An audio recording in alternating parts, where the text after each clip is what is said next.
Voici la maison la plus filmée d'Angleterre, celle d'Amy Winehouse.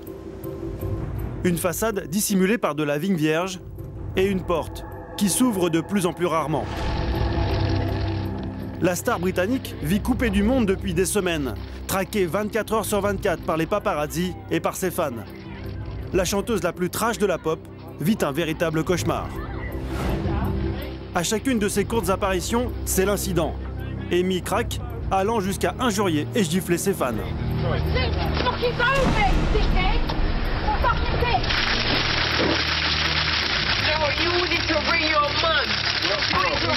Alors les rumeurs les plus folles circulent à son sujet. Anorexie, dépression, menaces de suicide. Et bien sûr, drogue et alcool. Le cocktail explosif qui a fait sa sulfureuse réputation. La dernière fois que je l'ai vue, elle avait de la cocaïne dans les cheveux et elle la sniffait. Pour mesurer la folie qui entoure chez elle 24 heures sur 24 pendant une semaine. Dès notre arrivée, premier constat, nous ne sommes pas les seuls. Plusieurs fans, éméchés et bruyants. Comme Eleanor, une jeune fille mineure qui habite le quartier. Chaque jour et chaque nuit, elle harcèle sa star préférée. Il est 1 h du matin et pourtant, elle n'hésite pas à sonner.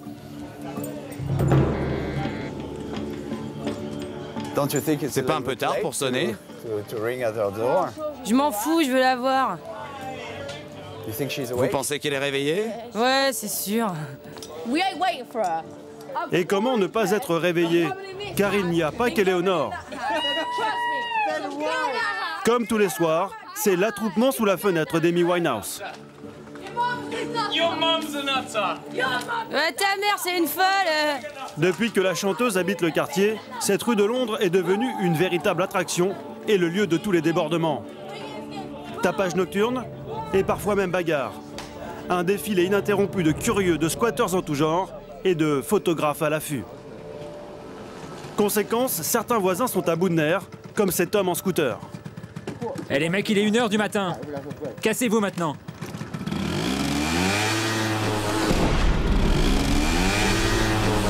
Ce soir, c'est notre caméraman qui est pris pour cible. Eh, arrêtez! Mais l'ambiance est explosive depuis plusieurs semaines. Pourquoi t'es là? Arrête de filmer. Ce soir, seulement quelques insultes, mais les habitants du quartier redoutent le pire. Ils ont porté plainte et réclament le déménagement de la chanteuse. Il faut dire que l'ambiance a bien changé à Prose Place depuis l'emménagement d'Amy au printemps dernier. Le jour où tout a basculé pour les habitants de la rue. Le deuxième jour, nous tentons de les interroger. Mais ils sont peu loquaces lorsqu'on évoque le cas Winehouse.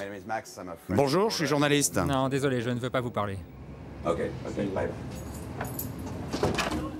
Une seule habitante du quartier a accepté de nous répondre du bout des lèvres. Ça fait quoi d'habiter à côté de la maison d'Amy Winehouse? C'est vraiment galère. Mais bon, je vais pas en dire plus. La journée, ça va, je suis au boulot, mais la nuit, il y a tout le temps du bruit et tous ces flashs en permanence.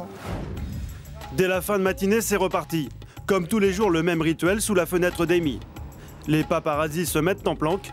Les premiers curieux arrivent du monde entier. Ce matin, 2 groupies espagnoles, Anna et Loli. Elles ont parcouru plus de 2000 km depuis Alicante, avec l'espoir de rencontrer leur idole. Nous avons quelques cadeaux pour elle. Quel cadeau? C'est un dessin qu'une copine a fait d'elle. C'est Amy et son mari Blake. J'ai aussi acheté ce vinyle pour qu'elle me le signe. Parmi les fans, Eleanor, bien sûr. Amy, ça va? Moins ivre qu'hier soir, elle retente sa chance. C'est une belle journée, tu devrais sortir. Et aujourd'hui, avec succès.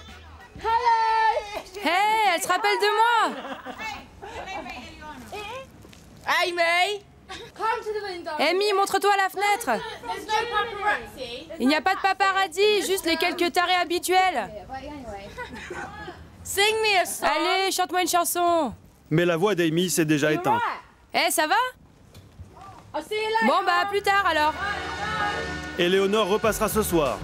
Pour ceux qui ont décidé de rester, rien de plus aujourd'hui, à part un étonnant ballet de livreurs et de déménageurs enregistrés sur téléphone portable. Un billard, son passe-temps favori. Ou encore peu avant notre venue, un chat pour lui tenir compagnie.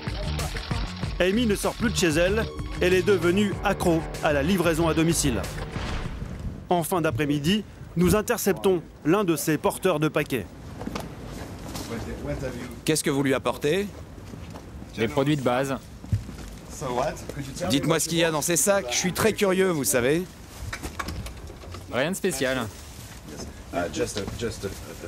Pouvez-vous lui demander si elle peut répondre à quelques questions pour ses fans français?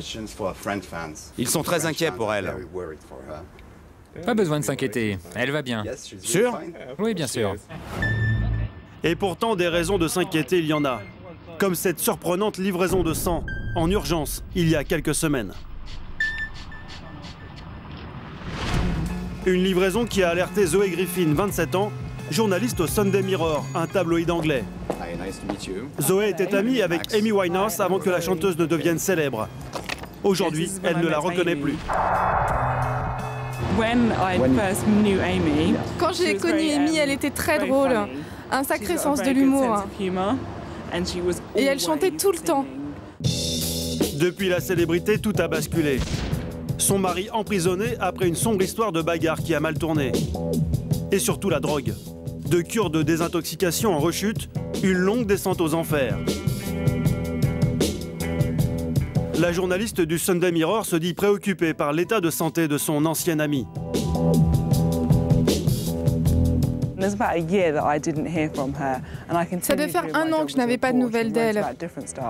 Quand soudain, je suis tombée sur des photos d'Amy.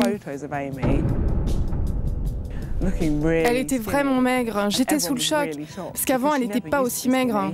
Aujourd'hui, Amy Winehouse a rompu le contact avec Zoé, comme avec tous ses fans. Ce soir, après 15 heures d'attente, les 2 groupies espagnoles doivent repartir à Alicante. Elles n'auront pas eu la chance de lui parler, malgré une dernière tentative.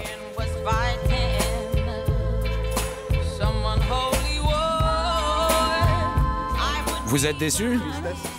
Déçue, oui, un peu. Elle pourrait donner un peu plus de son temps à ses fans. Je sais pas si c'est parce qu'elle est hautaine, mais en tout cas, on ne va pas mendier non plus.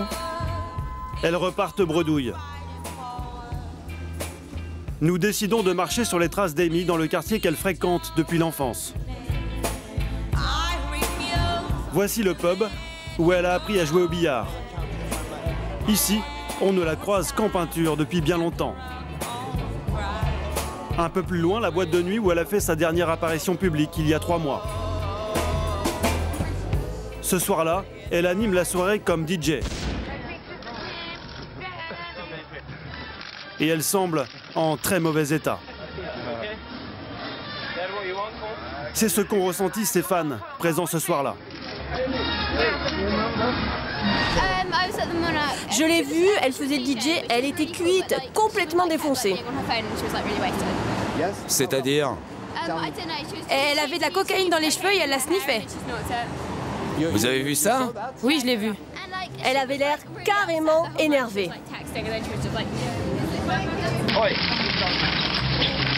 C'est à l'issue d'une de ces soirées qu'Amy Winehouse a dérapé. Harcelée comme d'habitude par les paparazzis et par les fans, ce soir-là, elle craque. Elle frappe une femme qui tentait de la saluer.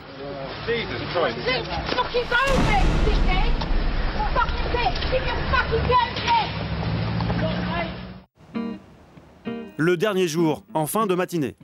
Avant de repartir, nous profitons d'un des rares moments de calme dans la rue pour tenter notre chance. Et là, surprise.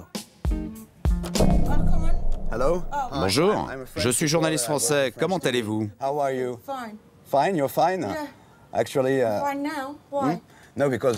Les fans français sont très inquiets, vous savez. Parce que vous avez annulé un concert à Paris à la dernière minute. Vous avez l'air bien, c'est vrai. Bonne soirée. Elle nous dit qu'elle va bien, et d'ailleurs, dès le soir même, elle va le prouver aux fans qui patientent devant chez elle. À 3 h du matin, un petit miracle.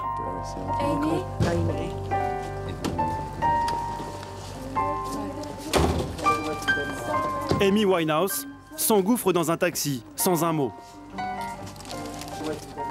Une apparition de quelques secondes, mais un grand bonheur pour ceux qui espéraient la voir depuis des jours. Le temps de réaliser, elle est déjà partie. Pour quelle destination? Mystère. Bye. Love you guys.